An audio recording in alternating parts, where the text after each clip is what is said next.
It's a time-honored tradition. Even after the most bitter battles for the White House, the losing candidate concedes, helping to bring the country together in a peaceful transfer of power. We owe him an open mind and the chance to lead.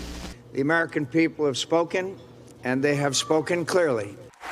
That was on display just 4 years ago when Donald Trump pulled off a victory that stunned the world. The bruising 2016 race was decided by fewer than 80,000 votes in 3 states. Hillary Clinton, who won the popular vote but lost the Electoral College, was visibly shocked, but still urged Americans to unite the next day. We must accept this result and then look to the future. That same week, President Obama and the First Lady hosted then President-elect Trump and Melania Trump at the White House. Then Vice President Biden also welcoming his successor. The two leaders speaking out from the Oval Office. My number one priority in the coming 2 months is to try to facilitate a transition that ensures our president-elect is successful. I very much look forward to dealing with the president in the future.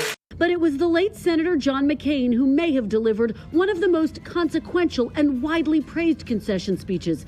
McCain lost a hard-fought battle to the junior senator from Illinois, Barack Obama, the nation's first black president. McCain not only called for unity, but celebrated the history-making moment. This is an historic election, and I recognize the special significance it has for African Americans. In 2000, the Democratic Vice President Al Gore conceded not once, but twice. First, on election night in a phone call to Republican George W. Bush that Gore later retracted when the race in Florida became tighter than first projected, ultimately coming down to just over 500 votes in the single state.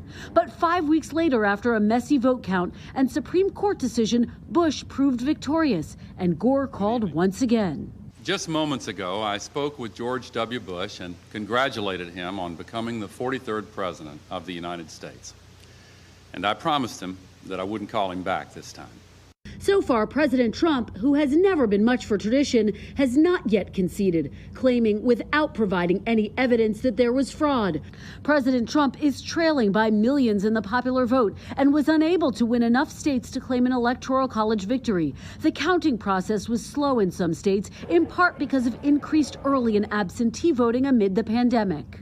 The longer Donald Trump refuses to concede this election and pass power to Joe Biden, he's really jeopardizing whatever standing he's going to have in the history books.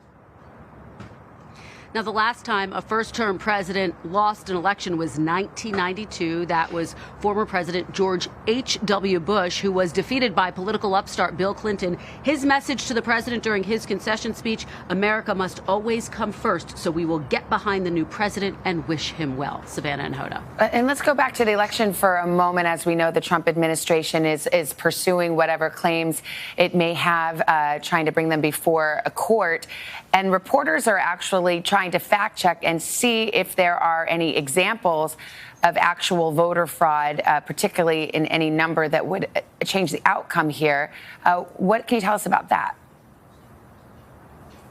Well, the latest example of that, Savannah, comes from the New York Times, reaching out to dozens of election officials in multiple states all across the country. And the Times found there were no instances of fraud, according to these officials, and no instances of voter irregularities. Now, of course, that does contradict the narrative that is being put out by President Trump that there was some fraud. But it's important to underscore the fact that he has yet to provide any evidence to back that up. We have not heard from President Trump in 5 days. Yeah, the Times talked to secretaries of state of both parties and called officials, I think, in all 50 states. So, people are staying on it to see if there is anything to this at all, and we'll continue to do so. Kristen, thank you.